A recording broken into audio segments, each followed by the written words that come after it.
¿Podría usted, señor ministro, especificarnos las cifras reales de detenidos que en estos momentos se encuentran en Chile? Perfectamente. Yo le voy a proporcionar cifras al respecto, pero previamente quisiera yo aclarar que tenemos nosotros dos clases de detenidos. Unos detenidos que están sometidos a la justicia ordinaria y les están siguiendo procesos los tribunales de justicia. Sobre ellos nosotros no tenemos ninguna tuición por cuanto se trata de un poder independiente, el Poder Judicial, y no tiene ninguna relación desde luego con el Ministerio del Interior. El otro tipo de detenido corresponde a los detenidos políticos y ellos lo están por imperio de la ley de estado de sitio. Esta cifra de los detenidos políticos se ha magnificado mucho en el extranjero. No obstante, yo periódicamente, cada 11 de septiembre, de los meses que han transcurrido, estoy proporcionando información numérica. Sin embargo, parece que esta no llega al extranjero porque hay quienes están interesados de que esto así ocurra.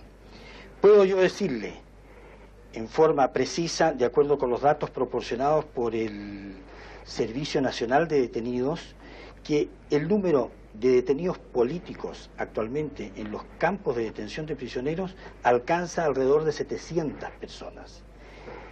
Eran más, pero de acuerdo con la idea del gobierno hemos ido reduciendo esta cifra mediante el proceso que le quiero señalar aquí.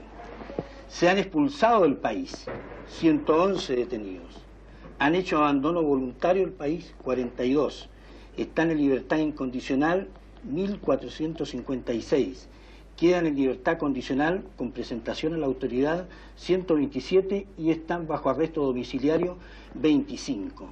O sea que ya han salido de estos campos 1761 personas y solo nos restan alrededor de 700, lo que hace que en estos campos de detenidos haya habido una suma más o menos de 2.460 personas. Como usted ve, estas cifras son muy inferiores a las que nosotros tenemos conocimiento que da la prensa en el extranjero. Señor ministro, otro de los temas que despierta gran interés e inquietud, por lo que se especula también con él, es el del trato que reciben los detenidos, las condiciones en las que viven en los campos. Se habla de torturas, de no muy buenos tratos. ¿Qué tiene usted que decir, señor ministro? Bueno, lo mismo que lo anterior. Se ha magnificado también el hecho y se ha actuado de mala fe.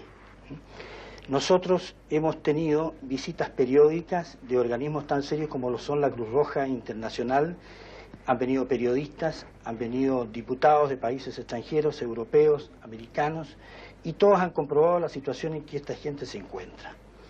Hay que entender de que la ley de estado de sitio dispone taxativamente que los detenidos políticos por esta ley no pueden quedar en cárceles, sino en sitios preparados ex profeso para tal fin.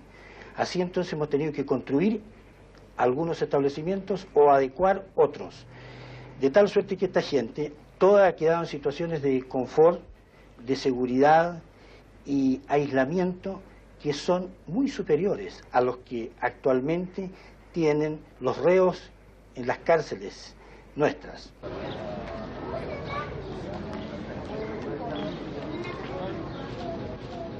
Este es el campo Tres Álamos, uno de los campos de detenidos que hay en Chile.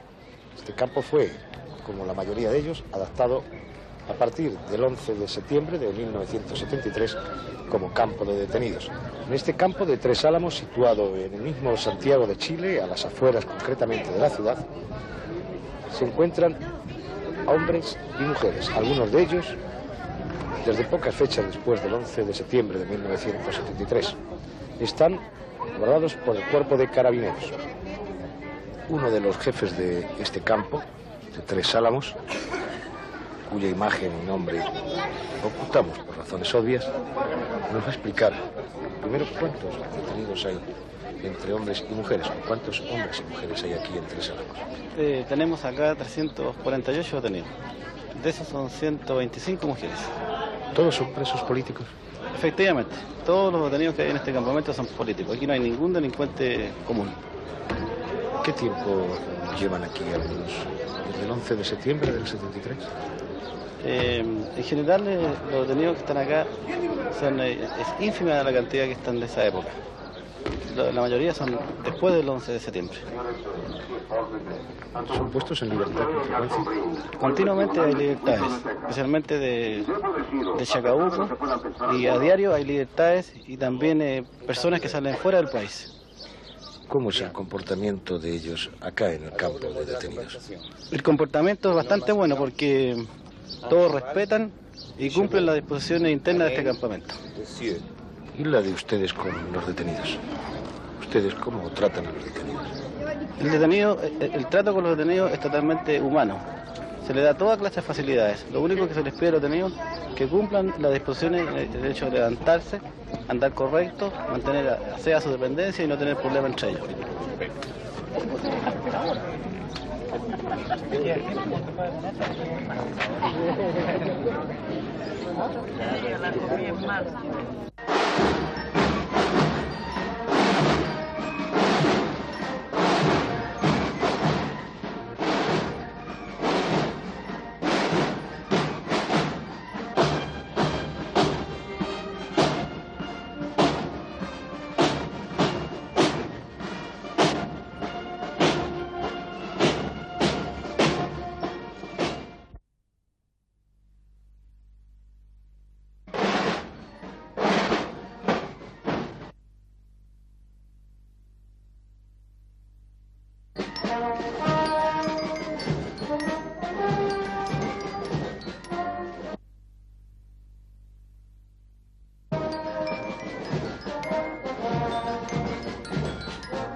Desde el golpe de Estado del 11 de septiembre de 1973, que para los chilenos ha quedado simplemente como el 11, los acontecimientos de aquel día y los que le siguieron hicieron que Chile sea noticia debatida en el mundo. ¿Qué ha pasado en 16 meses de este gobierno, del cambio de régimen en Chile? Estos son los únicos vestigios de aquella fecha. El Palacio de la Moneda, sede que fue siempre del gobierno chileno, y en el que el 11 de septiembre de 1973 Salvador Allende perdió la vida. Hoy este edificio está siendo reconstruido a consecuencia de los desperfectos que sufrió en el intenso bombardeo a que fue sometido aquel histórico día.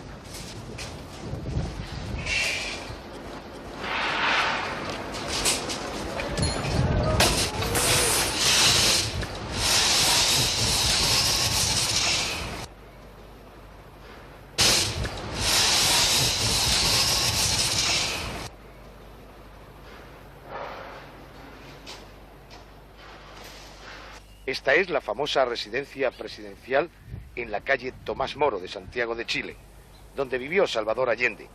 Hoy este lugar ha sido convertido por la Junta de Gobierno en residencia de ancianos.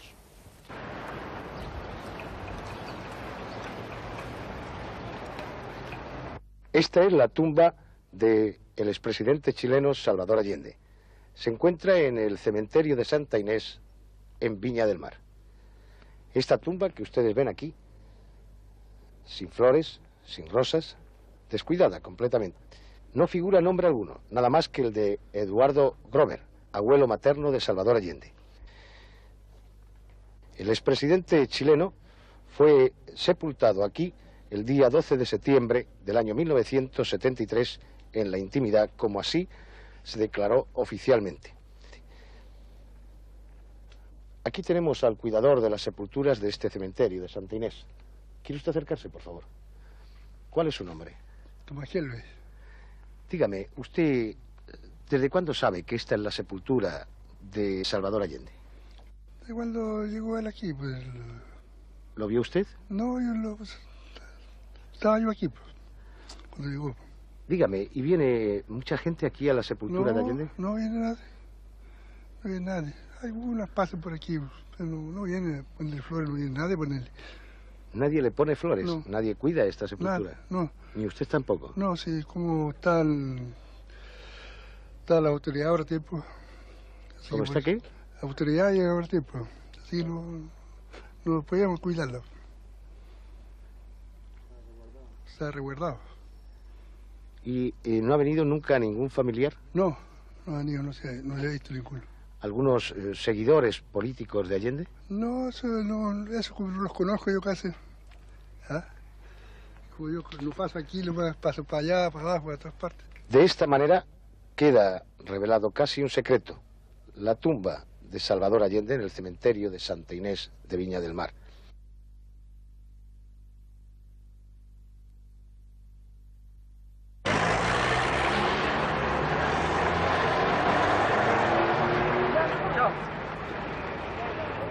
El transporte por carretera tiene una gran importancia económica en Chile y política también.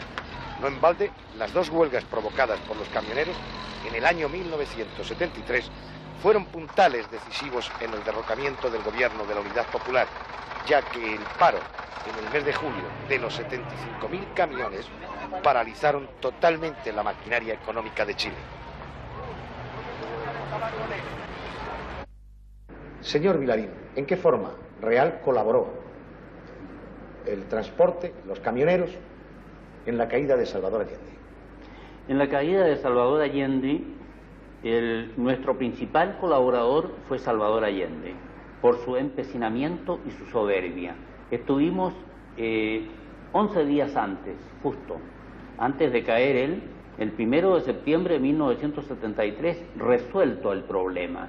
Él desautorizó al general de ejército, que era el interventor, el general don Raúl Contreras Fischer, y eso fue lo que significó el fin de Allende.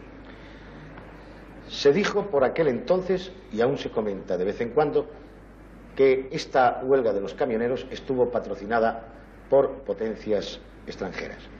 Se dijo, y de hecho se sabe, que los camioneros, a pesar de estar en huelga, siguieron cobrando grandes cantidades de dinero, con los cuales económicamente no se les perjudicaba y sí podían mantener esa huelga que llevó al caos al gobierno de entonces.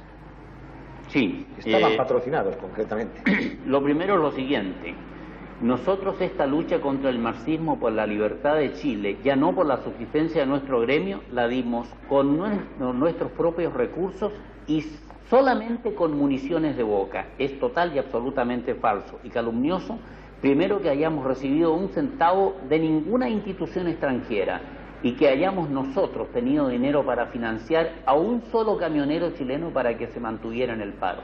Cada uno se mantuvo con los aportes que recibían en alimentos, fundamentalmente de toda la población de Chile. Desde el 11 de septiembre de 1973, los partidos políticos en Chile están proscritos unos y suspendidas sus actividades otros. Los proscritos son los que integraron la coalición de la Unidad Popular, los suspendidos el resto. Todos los dirigentes políticos, más o menos destacados, pertenecientes a cualquier partido político, eluden hacer declaraciones.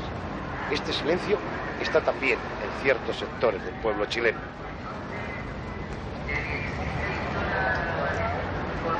¿Qué opina usted de la situación hoy en Chile ahora? Mire, yo me abstengo de opinar. ¿Por qué se abstiene? Porque prefiero no meterme en cosas públicas. ¿Y usted qué opina? No, igual, tampoco. No. ¿Por qué se abstiene de preguntar, de contestar? Porque si no, no. ¿Si no qué? No, porque es una pregunta muy comprometedora. No, yo tampoco opino. ¿Por qué? Por lo mismo que dijeron todas las personas. Yo creo de que todo chileno, toda persona que se considera chileno de cualquier parte del país, de cualquier parte del mundo que sea, teniendo fe en su, qué sé yo, en su nación, en sus gobernantes, no debe tener miedo de dar su opinión. ¿Cuál es la suya? La mía es que relativamente estamos mal, económicamente, pero no sé, tengo fe, confianza de que esta situación se va a arreglar. Desde el cambio de gobierno en Chile, los medios de información, tanto nacionales como extranjeros, sufrieron algunos cambios. Bueno, es cierto que durante el gobierno del presidente Allende había mucho más facilidades para los periodistas que ahora. Cuando la Junta Militar chilena llegó al poder, la situación fue para nosotros muy dura. Muchos periodistas extranjeros tuvieron que abandonar el país, otros no pudieran entrar en el país. Sin embargo, ahora la situación se mejoró un poco, tenemos más fuentes de información pero tampoco se puede decir que es un paraíso. Ahora la diferencia que hay entre esos años y el que estamos viviendo es que el cerco ha pasado casi íntegramente hacia el exterior. Como los ataques al gobierno de la Junta Militar son constantes y sincronizados, se convierten también a menudo en ataques para la prensa chilena. Se dice que ella carece enteramente de opinión y de libertad. Podría decirle yo que esta es una afirmación exagerada y aún en muchos casos falsa. Podemos nosotros juzgar los hechos que ocurren en Chile con entera libertad, puesto que no existe censura. Pienso que en Europa o en otros países del mundo se habla de que en Chile hay censura, de que en Chile no se pueden decir las cosas que suceden realmente. Yo creo que deberían venir y ver cómo estamos trabajando y ver que día a día, a pesar del estado de sitio, a pesar de las medidas de emergencia que han debido tomarse, se ha ido recuperando la capacidad de información y hoy estamos en un plano que no puede ser superado, yo creo, por pocos países en el mundo. Dos problemas acucian a este país, uno hacia afuera, con repercusión en el mundo entero, la especulación sobre las dimensiones de la represión inherente al violento cambio de régimen. Muchos militantes de los partidos políticos salieron a partir del 11 de septiembre de 1973 del país, otros fueron detenidos y un gran número se refugió en distintas embajadas extranjeras. A la mayoría de estos refugiados la Junta de Gobierno les ha concedido salvoconducto para abandonar Chile, quedando aún hoy reducidos grupos de refugiados chilenos en las embajadas de Italia, Colombia, Venezuela y Costa Rica. Precisamente en estos momentos nos encontramos ante las puertas de la Embajada de Italia en Chile, donde de un momento a otro van a ser puestos en libertad 41 exiliados políticos aproximadamente, 46, que serán trasladados hasta el aeropuerto de Pudahuel y desde allí un avión de las líneas aéreas suizas serán trasladados a Italia. 5, 4, 3, 2, 8, 9, 9. Moraga Pérez.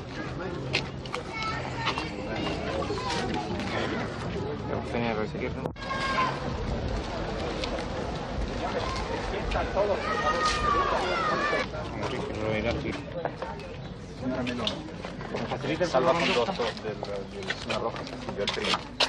Adesso sono Ya mezcolaste loro, lo busco aquí está. Nosotros también vaya buscándolo para que no avancen. Julio Rojas, Ciuti Pérez. Sí, está cancelado. Sí.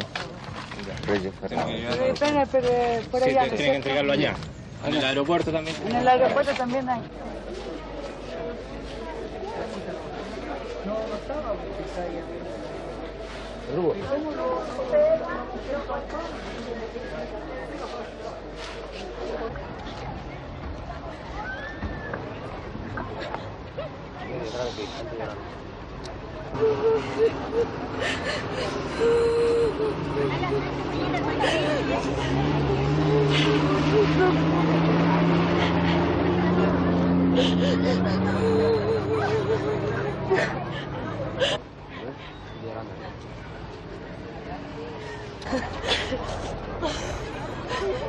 Señor, le estoy diciendo, pucha, no que digo duro, con los familiares. le estoy diciendo de que le autorizo para que salga televisión y usted va hablando. Aquí en estos momentos está, pero no entrevista, señor. Perfecto. No, señor, ¿qué dice usted? Eso no. De acuerdo, señor. Muchas gracias.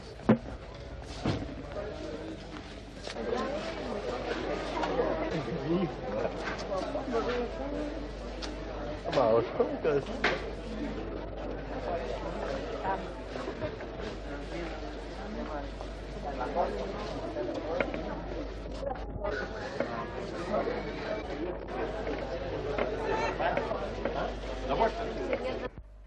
Señor presidente, la imagen que actualmente tiene Chile en el extranjero, ¿cree usted, señor presidente, que está justificada?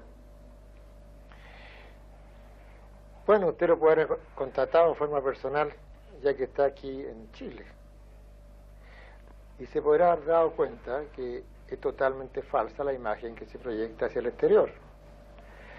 Esta imagen falsa se debe a la propaganda marxista-leninista que se desarrolla en el mundo en forma orquestada y en forma organizada.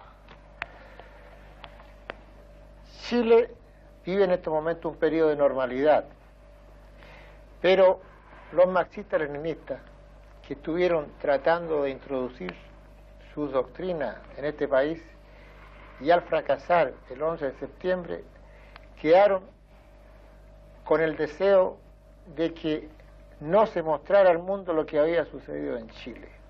Y desde el primer momento, desde antes, fíjese lo que digo, desde antes del 11, o sea, prácticamente el día 10, ya principiaron a hablar de derechos humanos, etcétera, etcétera, de qué había pasado acá. Y estaba actuando acá. En Francia, por ejemplo, el día 11 en la mañana, que aún no había noticias, sin embargo se estaba hablando de que se atropellaban los derechos humanos, que se estaban tomando presos, etcétera, etcétera. Circunstancias que ya no, que no había noticias, porque se estaban sucediendo aquí los hechos. Esa es la imagen que han estado proyectando durante todo este tiempo, creando una imagen falsa. Grandes personalidades han venido a Chile y se han dado cuenta de lo engañados que estaban. Han visto con sus ojos cuál es la realidad chilena y han comprobado en forma fehaciente de la falsedad con que están actuando los señores marxistas-leninistas. Usted, como le digo, puede constatar personalmente en Chile cuál es la realidad. Esa es nuestra misión, señor presidente, y así lo estamos haciendo, no cabe duda. Pero ¿puede decirnos en qué medida cree usted que podrá ser resuelto positivamente este tema de los presos políticos? Hay que distinguir dos puntos de vista de los presos políticos. Los presos políticos, por materias políticas, están detenidos de acuerdo al estado de sitio. Y los presos políticos que no son detenidos por esta materia, sino que son detenidos por aspectos de carácter judicial, es otra materia. El aspecto judicial es un proceso de total libertad. La justicia chilena es libre, no tiene ningún tutelaje, ni siquiera una insinuación del Ejecutivo o del Legislativo.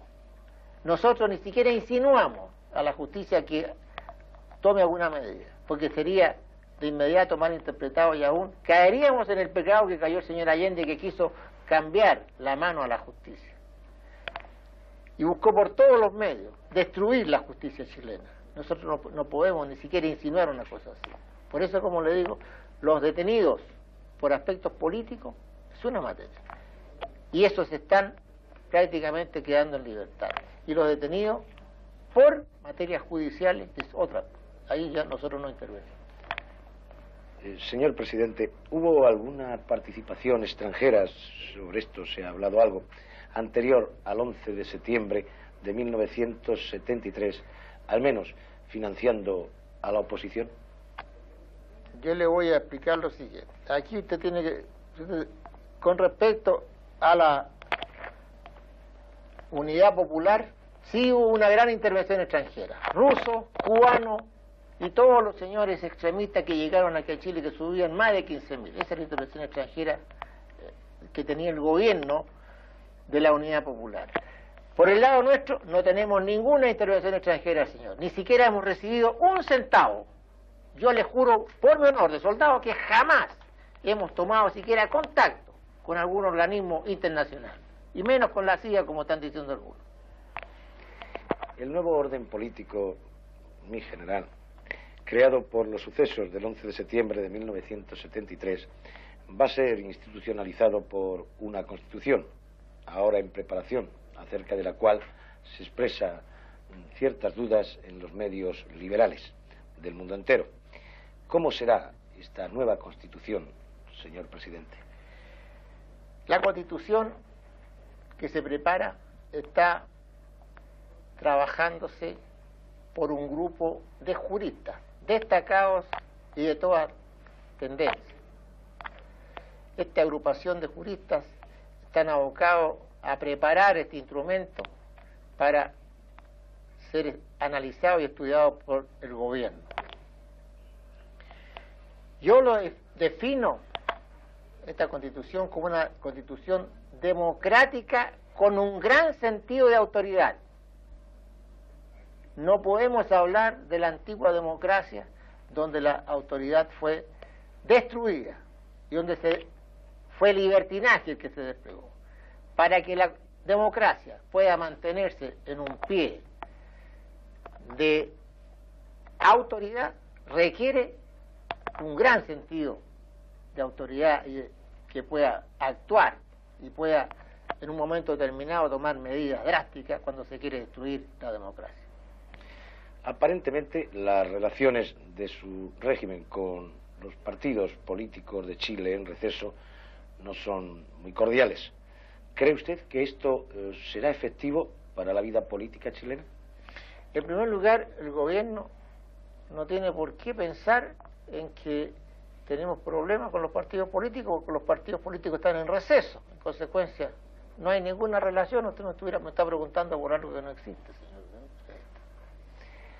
Después de la posición adoptada por su gobierno en la reciente conferencia de cancilleres celebrada en Quito, es claro que se opone Chile a un eventual retorno de Cuba al sistema interamericano. A propósito de este hecho, general Pinochet, ¿querría hacerme un breve panorama de la política chilena en relación con Iberoamérica? Nosotros tenemos relaciones con toda América, con excepción de México, me refiero a América Latina y a Estados Unidos y Canadá, con excepción de México y Cuba. Con todo el resto de los países tenemos una gran relación y un gran contacto.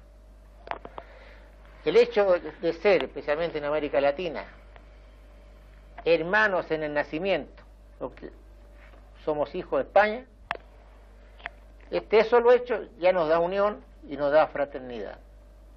Nosotros hemos rechazado la acción de Cuba o que ingrese Cuba a la OEA, se debe exclusivamente porque este país tuvo una acción negativa contra Chile, ya sea interviniendo, porque al señor Allende hasta le aconsejaban, o ya sea participando en muchas actividades, o bien aún entregando armamento a connacionales chilenos para que fuera la revolución y viniera aquí el caos. Este hecho de tratar de intervenir nuestra soberanía nos obligó a tomar medidas y a dejarlo al margen, y seguiremos actuando así hasta que lo estimemos conveniente. En lo económico, señor presidente, las medidas tomadas con la libertad de precios se dice que beneficia al enriquecimiento de algunos y perjudica notablemente a las clases modestas. ¿Querría, general Pinochet, resumir la filosofía económica y política del gobierno de la Junta Militar? Mire, nuestra filosofía está claramente establecida en los principios de la Junta de Gobierno. La Junta de Gobierno persigue alcanzar metas de carácter económico y metas de carácter social. La gran lucha que tiene en este momento la Junta de Gobierno es erradicar la extrema pobreza. Así que no se puede hablar de que nosotros estamos dándole mayores medios a los que tienen más. Todo lo contrario, señor. Usted debe saber que en estos momentos hay una disposición que el peaje que se paga el día sábado y el día domingo va a incrementar los fondos para construir casas para la gente de menores recursos. ¿Sabe usted aquí que se busca todos los medios para favorecer a la gente de menores recursos, llevando almacenes con precios de menor valor, que tenga menor valor la mercadería para vendérselo a esta gente? Eso no lo saben y tampoco lo podemos publicitar, porque si lo publicitamos llegaría todo el mundo a comprar a las poblaciones marginales. Pero buscamos los medios para aliviar a nuestra gente. No tratamos de crear situaciones que mejoren a los que tienen más. Y nosotros buscamos también, mediante el sistema tributario, de hacer una mejor distribución del ingreso. Por eso que no podemos hablar de que estamos favoreciendo la mayor cantidad. Hay un tema que se sigue con especial atención en el mundo: las relaciones del nuevo régimen con la Iglesia Católica, que parecen conocer, señor presidente, alternativas diversas. Mire, este gobierno tiene una característica, que todos los miembros de la Junta y el presidente de la República, que soy yo, somos de formación cristiana. Mis mejores amigos es mi maestro en Valparaíso, un sacerdote, y tengo otro maestro que es mi obispo en Linares, que son mis profesores que me formaron en el colegio de mis primeras letras y mis primeros estudios. En consecuencia, nuestra formación es cristiana y quizás cristiana de bastante conocimiento y observante. Así que no podemos hablar que sean de formación atea ni que sean de formación contraria. Pero nosotros aceptamos muchos procedimientos de la Iglesia siempre que sean procedimientos de carácter religioso. Pero lógicamente hay veces que señores sacerdotes se han salido de madre y han actuado en otra forma. Pero estos mismos sacerdotes, nosotros tenemos el acuerdo con la Iglesia de entregarlos a la Iglesia y decirle esto es lo que han hecho. O sea, para que la autoridad eclesiástica sea la que tome carta en el asunto. Nuestras relaciones con la Iglesia yo las considero que son óptimas. Hay un contacto permanente, hay intercambio y, como digo, tienen que ser tolerantes en alguna medida que nosotros tomamos y nosotros también toleramos muchas veces aspectos que ellos nos dicen a nosotros, pero son muy buenos. La muerte del general Prat, señor presidente, llevada a cabo el pasado mes de octubre en Buenos Aires, hizo pensar a muchos en la involucración del gobierno chileno. ¿Qué puede usted decir al respecto? Que eso es lo más falso que he escuchado. Yo le voy a decir lo siguiente, señor Orte. El señor general Prat recibió de mí las garantías para que él se fuera de Chile con toda tranquilidad. Le puse un helicóptero, cuando me pidió salir del país, le puse un helicóptero para que lo dejaran en la frontera y no lo molestaran en el camino o lo fueran deteniendo porque estaban controlados los caminos. El helicóptero lo dejó cerca de la frontera. Lo esperaba el vehículo para que se fuera tranquilamente a Argentina. Él después tuvo algunas situaciones de problemas que tenía con la caja de retiro. Nosotros lo arreglamos. Yo se lo hice arreglar por decreto supremo. Cuando se sintió amenazado, yo mismo ordené que al señor agregado militar que pidiera protección especial para el general Prat. Y cuando él falleció, el gobierno se preocupó del señor general Prat, de su esposa y de la familia para que fueran a Argentina y trajeran los restos. Yo creo, señor, de acuerdo con lo que usted me está escuchando, que lo que dicen de que el gobierno haya intervenido es falso. Nosotros no tenemos nada que hacer, todo lo contrario. Lo ayudamos en todo momento. Ahora él cierto hubo una situación en Argentina, nosotros no hemos sabido. Señor presidente, por último, ¿cuál puede ser el futuro de la política España-Chile o Chile-España? De los acuerdos comerciales. Yo debo anticiparle lo siguiente. Como lo puede atestiguar el señor embajador de España en Chile. En primer lugar, tengo gran afecto por la madre patria. He tratado durante el año de solucionar algunas situaciones que habían por desconocimiento de nuestra parte, ya que al tomar algunos documentos nos encontramos que estaban incompletos, pero ya al normalizarse, yo mismo he mandado una misión a España y que sé que ha sido un éxito y que sé también que nos va a permitir estrechar día a día más estos lazos de fraternidad y de apoyo que nosotros necesitamos en primer lugar y que España nos va a cooperar en este aspecto.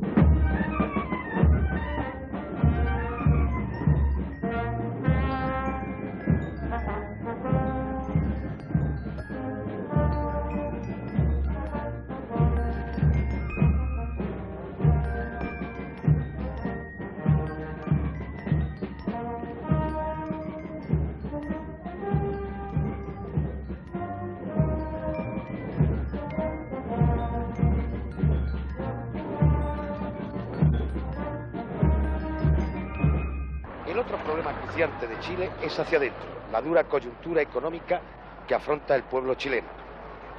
El pronunciamiento militar se produjo con una deuda externa de varios miles de millones de dólares y una inflación de casi el 1000%. Hoy, al cabo de 16 meses, los precios han sufrido un incremento del 2.500 y el 3.500%, mientras los salarios se han incrementado en una cifra inferior, con el evidente decremento del poder adquisitivo de la mayoría. Es muy difícil hablar de una situación general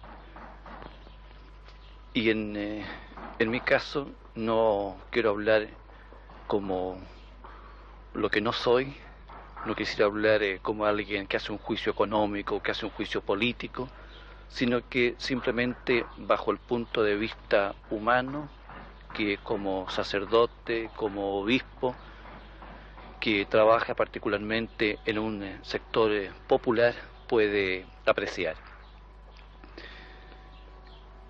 Creo realmente que podemos hablar de dos Chiles distintos. Es muy difícil hablar de Chile.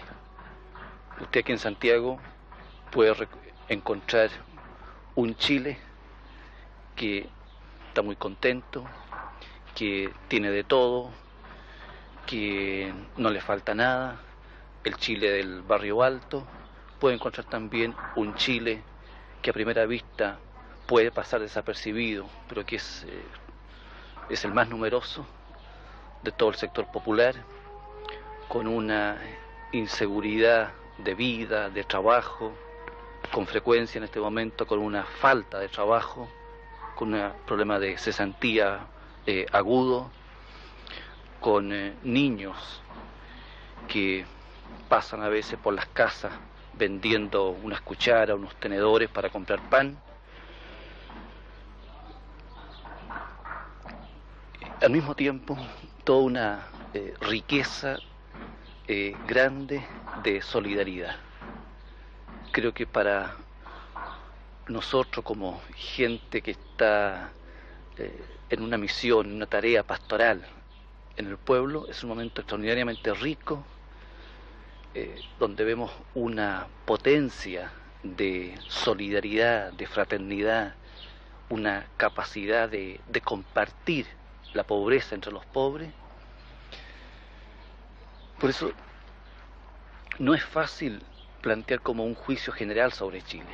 El problema más importante en este momento es, para los trabajadores en Chile, es el problema de remuneración. Debemos dejar constancia de que el poder adquisitivo, sueldos y salarios, por las mismas consecuencias del proceso inflacionario, está jibarizado de manera decisiva y muy importante, pues nos encontramos en que el poder de compra real de grandes sectores de trabajadores es extraordinariamente pequeño y limitado. El proceso inflacionario ha deteriorado casi todo el poder de compra de la masa salarial. ¿Cómo piensa afrontar la inflación Chile, donde llega a cerca de un 400% en estos momentos? La inflación en Chile nace de dos causas fundamentales. Una se arrastra desde el régimen anterior y consiste en un exceso de gastos fiscales que han necesitado ser cubiertos con emisión de dinero. O sea, es una inflación netamente monetaria. Simplemente hay mayor cantidad de dinero, se imprime mayor cantidad de dinero que la que el sistema económico necesita. Y al haber mayor cantidad de dinero para la misma cantidad de bienes, los precios ineludiblemente suben. Y la segunda causa que nos ha afectado profundamente en el curso del 74 está constituida por el alza de precios internacionales de productos que nosotros durante el 74 tuvimos que importar en gran cantidad, que son básicamente tres: el petróleo, que nos subió 4 veces, el trigo, por el cual pagamos 2,5 veces lo que se pagó en el año 73, y el azúcar, por la cual hubo que pagar un promedio de unas 7 u 8 veces. Ahora, nuestro programa para el 75 contempla una mucho mayor producción de alimentos y por lo tanto menor importación, y una drástica reducción de los gastos fiscales y el déficit fiscal. Eso constituye fundamentalmente nuestro programa de lucha contra la inflación. Esto, naturalmente, sumado a una incentivación a las inversiones extranjeras, etc. Usted, señora, ¿qué opina de la situación? ¿Qué opina de los salarios? ¿Qué opina de los precios? Mire, señor, yo lo único que opino que esté el país tranquilo, Está la vida está cara, pero vivimos tranquila, porque yo trabajo así, visitando negocios y todo, y a veces pasaba toda la mañana hasta las 2 de la tarde encerrada en los negocios por ahí, sin comer y sin nada, por la cuestión de las bombas. ¿Ah? Antes. Sí, pues antes, pues señor. Y ya ahora, nosotros que somos viejas, queremos la tranquilidad. Sí, pero ahora estamos tranquilos, no tenemos que comer, pues señor. Mire señor, trabajando hay que comer. Es que con 60.000 escudos mensuales nadie puede comer, señor. Un obrero que tiene 8 niños, 10 niños, ¿qué hace con 60.000 escudos mensuales? Eso sí que le encuentro razón. No encuentro trabajo en ninguna parte. ¿Me quitó el semáforo usted? Hay muchos sin trabajo. Yo lo único que puedo opinar es de que conforme estábamos antes, ahora estamos más tranquilos y por lo menos se encuentra lo que se necesita para comer. De tranquilidad hay tranquilidad, pero lo que no hay plata. O sea, yo me refiero a tranquilidad y tranquilidad, pero lo que falta es para comer. Para subsistir la gente no tiene con 60.000, 80.000 escudos mensuales que gana un obrero. Mire, no tiene. El pueblo dice que si en el pasado gobierno de la Unión Popular, el gobierno de Salvador Allende, carecían totalmente de víveres para comprarlos, ahora lo que carecen es de dinero para adquirirlos. Es decir, ha aumentado notablemente el precio de los artículos y no el de los salarios, cuando estos hay un gran porcentaje en que está aproximadamente en $50 mensuales. ¿Cómo piensa la economía chilena salvar este problema tan grande? En primer lugar, hay que anotar que el poder adquisitivo que tiene la gente en Chile, fundamentalmente el bajo poder adquisitivo de los sectores de menores ingresos, corresponde a una situación que viene de Chile desde muchos años y nace del hecho de que Chile es un país de unos 750 dólares per cápita de ingreso anual, que hace que haya necesariamente un sector importante, minoritario, pero todavía importante, de bajos ingresos que tenga dificultades naturalmente para comprar todo lo que requiere. Esto ha sido una realidad desde mucho tiempo antes que estuviera este gobierno.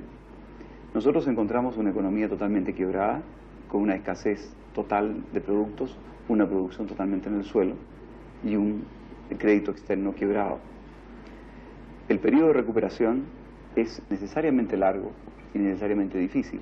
Esto de poner los precios a tono con lo que realmente cuesta producir las cosas era una etapa preliminar absolutamente ineludible. Naturalmente, esa enorme diferencia de antes tener dinero en cantidades que se imprimía por el gobierno y se distribuía con largura, pero produciendo naturalmente un agotamiento total de la existencia, especulaciones y acumulación de los productos en la forma más injusta posible con el sistema que hay hoy día. ¿Usted cuánto gana al mes? 96.000 escudos. 59 escudos mensual. 71. 96.000 escudos mensual. Yo el sueldo base mío son 85.000 escudos mensual. 103.000 escudos. 150, 160. 150 mensuales. Es indudable que el gobierno está en este momento preocupado y ha discutido con los organismos sindicales la manera de encontrarle una salida a la actual crisis de poder de compra de los trabajadores mismos. Pero esto no es una solución de tipo inmediato.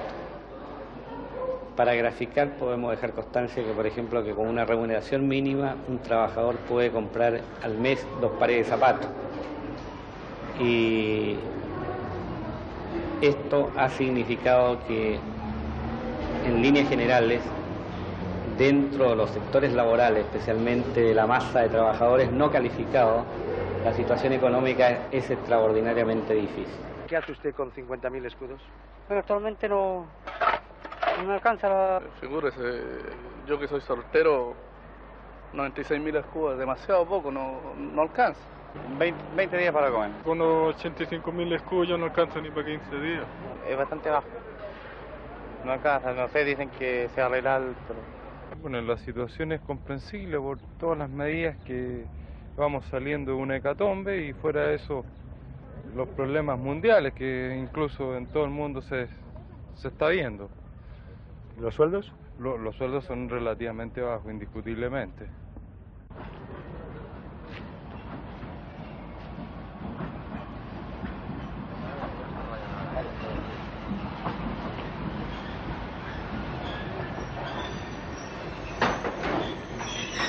La bajada de precio del cobre en el mercado internacional ha producido, digamos, un crack económico inesperado en la República de Chile.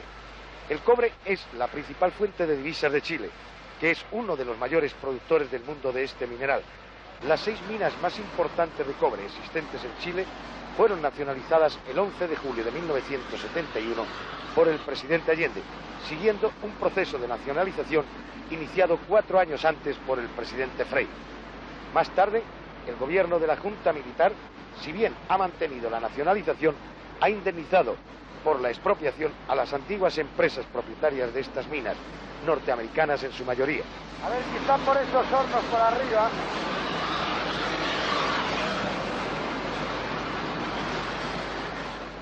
Señor ministro, el generador de divisas para Chile fue siempre el cobre, no cabe duda. Ahora la cotización de este mineral en el mercado internacional ha bajado notablemente. ¿Cómo piensa el gobierno de la Junta Militar encarar esta emergencia económica? Con medidas de emergencia. Nosotros consideramos que el precio que hay actualmente del cobre en el mercado mundial, digamos de unos 55 a 60 centavos de dólar por libra, es el precio más bajo que ha tenido el cobre en los últimos 10 años, para mencionar un periodo reciente, si uno considera el dólar en su valor real. Luego, hay que adoptar medidas que sean de carácter de emergencia y no de carácter permanente, ya que eso implicaría sacrificios demasiado grandes. Esto significa para Chile, de mantenerse el precio actual, un menor ingreso de divisa de unos 800 millones de dólares, que equivale, en cifras redondas, digamos al 10% del Producto Geográfico Bruto.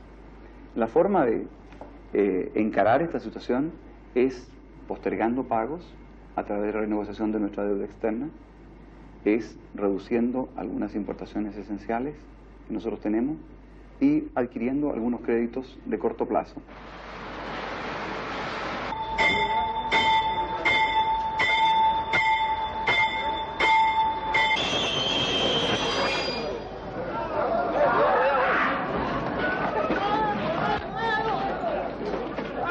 ¿Qué opina usted entonces de esta situación? Bueno, estamos trabajando, se dice que para el futuro, y esperamos que sea así. Hay una leve esperanza que se arregle esto en el futuro. En realidad en estos momentos estamos pasando un mal periodo, pero tenemos la esperanza que se puede arreglar. Bueno, por el momento estamos mal, pero yo creo que ya después se tendrá que arreglar esto. Bueno, que se arregle luego, ¿no? En términos generales, a nivel obrero, nos falta todavía, pero hay esperanza de que se va a solucionar.